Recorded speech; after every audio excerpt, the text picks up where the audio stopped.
Hello everyone, চলে এসেছি next part নিয়ে। সন্ধেবেলা ছোলা সিদ্ধ আর একটু চা খেয়ে আমরা চলে গিয়েছিলাম কপিল মুনির মন্দিরে। মন্দিরের ভিতরের অংশের সবটাই আমি তোমাদের সাথে শেয়ার করছি।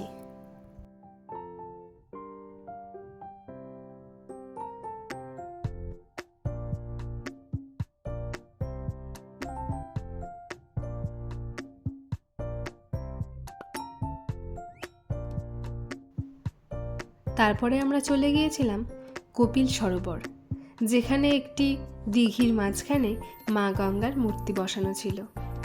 আর পরের দিন মুখ্যমন্ত্রী আসার কারণে এখানে রাস্তা রং করা হচ্ছিল।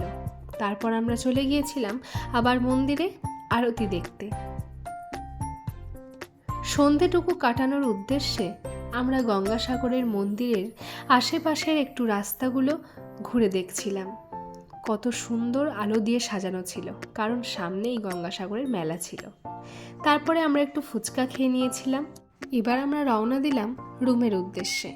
তো রুমে যাওয়ার পথে গরম গরম বেগনি খেয়ে অবশেষে আমরা রুমে ঢুকলাম।